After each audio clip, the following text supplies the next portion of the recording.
The New American Magazine, Volume 33, Number 2, January 23, 2017. Cover story: Politics. The Electoral College, the Best Way to Pick a President, by Steve Byas. Most Americans would be at a loss to explain why the Electoral College is important, even as liberals rage against it. Here's why. Imagine that it is the year 2028. America has abolished the Electoral College with the 28th Amendment to the Constitution. With only a few weeks left before the inauguration of the next president, the United States faces a serious crisis. The election has failed to produce a clear winner. After 3 days of counting, the Republican candidate appears to have edged the Democratic Party's choice by a mere 4,123 votes nationally, out of 135 million voters. Of course, the Democrats refused to accept the results, and some additional absentee votes were found in Chicago, Philadelphia, and Los Angeles, which sent the Democrat surging ahead. But just as amazingly, the Republicans in several small counties in Oklahoma, Texas, Idaho, Utah, Nebraska, Alabama, and Mississippi had likewise found additional votes, which put the Republican back on top by a little under 1,000 votes.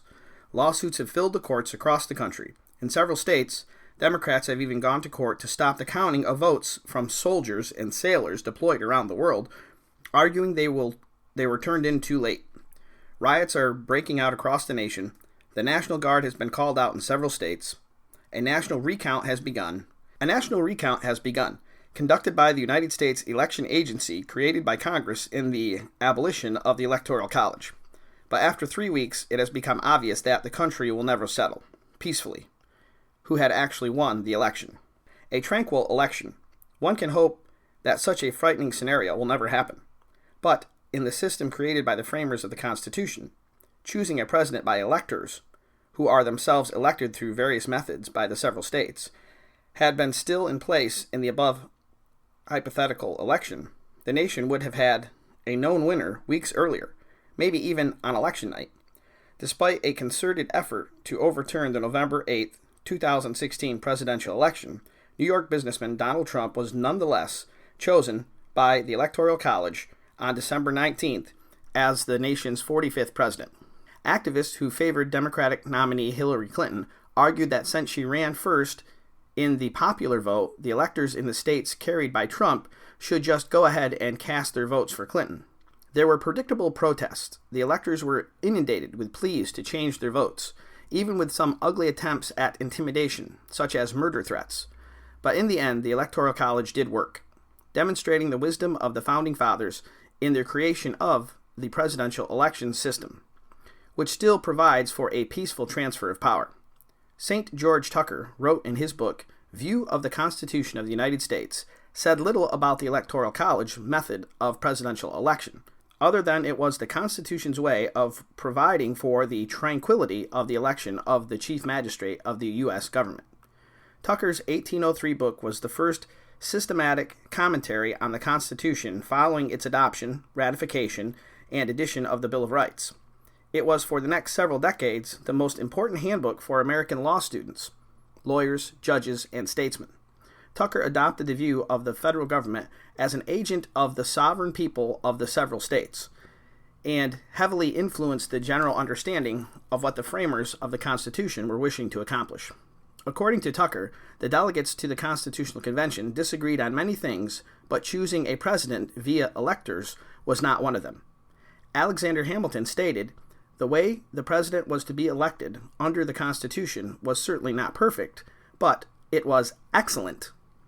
Writing in The Federalist, number 83, Hamilton said, "The mode of appointment of the Chief Magistrate of the United States is almost the only part of the system of any consequence which has escaped without severe censure, or which has received the slightest mark of approbation from its opponents."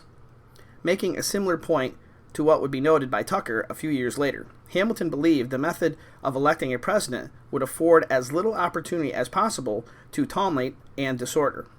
Despite the unanimity of the Founding Fathers in their support of what we now call the Electoral College, in our day it is castigated as at best antiquated and at worst racist. Today, it is largely misunderstood, even by many of the defenders. some of whom assert that it is not working as it was intended to work by the Founding Fathers. It is safe to assume that such a statement could be made about a large portion of the Constitution, but the historical record clearly indicates the Founders created an electoral college as an important element in their overall goals of creating a republic, not a democracy.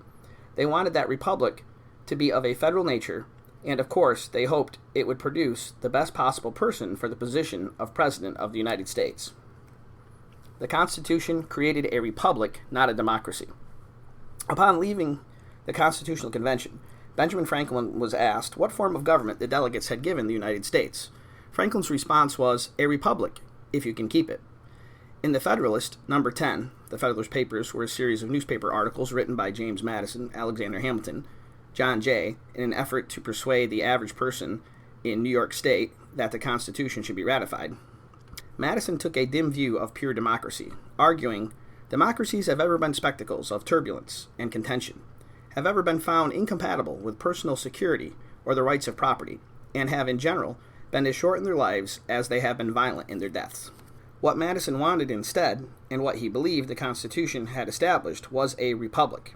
Quote, "A republic by which I mean a government in which the scheme of representation takes place opens a different prospect." End quote. More recently, Commander George Will put it well. Quote, "The core principles of our republicanism is representation. The people do not decide things. They decide who will decide." End quotes. Perhaps the most serious misunderstanding about the entire issue is the mistaken belief that the purpose of government is to create the conditions for the will of the majority to prevail. Fisher Ames, a member of the first three Congresses, did not agree with this position. He said, quote, "Liberty has never lasted long in a democracy, nor has it ever ended in anything better than despotism." End quotes. The very reason that government should even exist is to advance liberty and to protect the lives and property of its people. As Thomas Jefferson put it in the Declaration of Independence, government's legitimate purpose is to, quote, "secure rights granted by the Creator." Certainly for the government to be legitimate, it must obtain its just powers from the consent of the governed. But put simply, the only powers government can justly exercise, even those granted them by the governed, are those that carry out the legitimate purposes of the government. So in choosing a president, like every other action taken in connection with government, protecting life, liberty, and property of the people is its purpose, rather than making sure the will of the majority prevails. This is why the president is afforded the veto pen by the Constitution. A simple majority of Congress is not enough to prevail when the president vetoes an act of Congress, but rather 2/3 vote of each house of Congress is required to make a bill a law over his objections. This provision of the Constitution is not for reasons of democracy, but rather for reasons of carrying out the purposes of the Constitution and of the institution of government itself. It is the reason we have courts to decide whether an accused person is guilty, rather than leaving the judgment up to the mob. If the purpose of the government were to simply carry out the will of the majority, the Bill of Rights, indeed the entire Constitution, would be superfluous. If the United States were to replace the Electoral College with a national popular election, we could expect an intensification of the current drift toward an imperial presidency. The president would be the only public official chosen by a national popular vote. This would dangerously tilt the powers of the federal government, even more so in favor of the executive. With a national popular election mandate, presidents would make an argument that they represent the will of the people and that Congress should fall in line.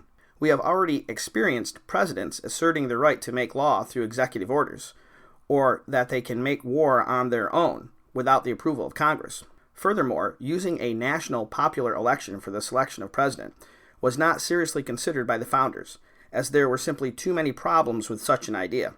Under the federal system of government established by the Constitution, such a process would have been unworkable. After all, no other officer in the new general government would be chosen by a national election. Elections of the president by a direct and national popular vote would raise many serious questions, such as what to do about recounts and voter fraud, and even the question of who would count the votes. No doubt a national election commission of some sort would be required, and the states would likely not accept that. The Electoral College preserves federalism. Perhaps the Electoral College can be better understood by examining the issues surrounding the most intense debate at the Constitutional Convention: how to choose members of Congress. Under the Articles of Confederation, each state exercised one vote, owing to their status as equal states. James Madison was among the leaders at the convention in bringing forth a plan for congressional representation that would give more votes in the Congress to more populated states. Not surprisingly, this so-called Virginia plan met with stiff opposition from the lesser populated states. At the time, Virginia had approximately twice the population of the next closest state, Massachusetts. Madison reluctantly accepted what has been called the Great Compromise of the Convention. One house, the House of Representatives, would be apportioned by the state's population, but the second house, the Senate, would have each state equally represented, with 2 senators. This was considered so important to the smaller states, but also to even some of the larger states, that it is the only part of the Constitution that can never be changed, even by constitutional amendment. Because the government of the United States was to be a federal republic, or what is sometimes called a compound republic, the states were expected to elect both the Congress and the President. The selection of electors followed this pattern created in which the people in the states elect members of the House